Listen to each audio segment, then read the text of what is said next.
How to create everything VR edition. Let's go! Starting off, you want to select Unity's standard 3D environment and install the Oculus VR extension package. Feel free to use Unity's VR template, there's not much difference, but I'm using an Oculus Quest, so the Oculus package works best for me. This game is going to be an all-in-one VR experience, so you're going to shoot, sword fight and get swarmed by hordes. But here's the first problem, how to get it to run on the VR system. It's actually super easy. Connect the VR glasses, in my case the Quest, to the PC. Change the build system to Android and there you go. You can select it on the devices already. Now only install the XR framework in the project settings and that's it. You can build and run right away. You see how easy it is?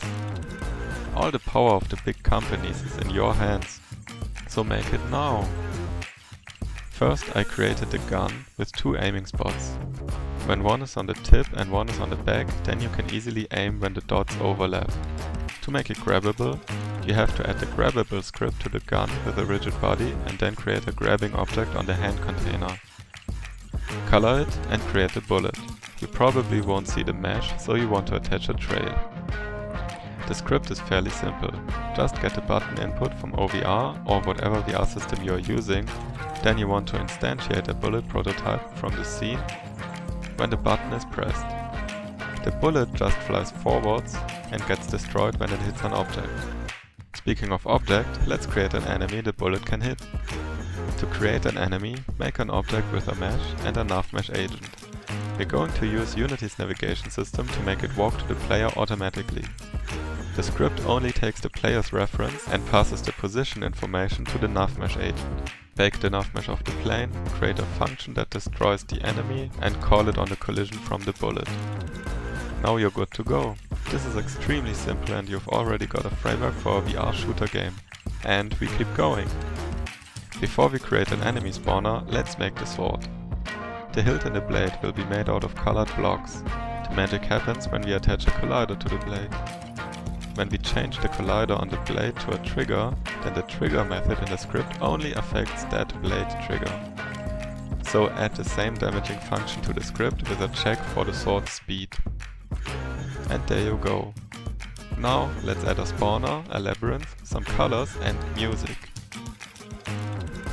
The spawner instantiates an enemy in a regular time interval at a random position within a box. Let's add some colorful effects for when the enemies die. Now, before I show you the release on the VR glasses, let's have a discussion about game development. In general, game programming is following your set rules.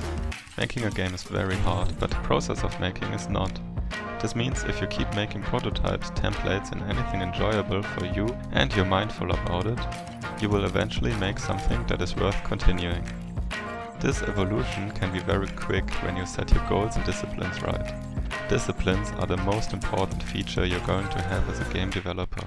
Disciplines are rules that with time and training get internalized to a degree that you don't even think about them anymore. For example, if you have never made a game, start by setting your disciplines at a minimalistic approach. Create a program in any language, engine or framework and try to get any input from the user, text, mouse input, keystrokes, eye movement or hand movement, then give some feedback. When you've done this, broaden your disciplines and make something executable. For example, a button on a web page hosted locally. Next, combine the user input with your executable and you have your first game. Always be precise with your disciplines. For example, create a program without graphics, only sound. Or make a game where the only feedback for the player is vibration through the controller. This way you won't keep repeating one aspect over and over again, but broaden your understanding of the components that are needed in games. My disciplines right now are using code-based structures that are simple, repeatable and readable. This is something very hard for me, but I will get there. Keep track of all the past disciplines you set yourself. This will ensure that you will always keep learning and keep taking small steps towards a larger goal, that is game development.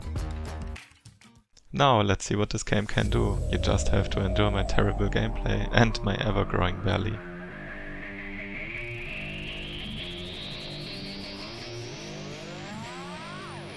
The guns are working fine, they are fun and responsive.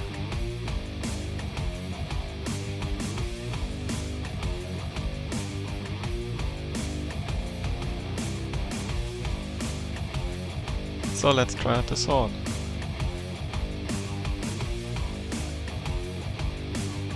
The action is quite nice.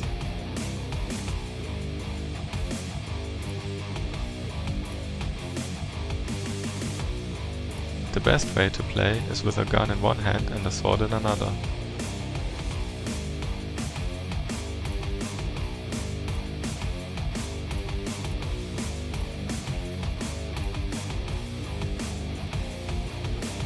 This game was really fun to make, and it took me a couple of hours to get this game to this state. So imagine what you could do in a week or a month.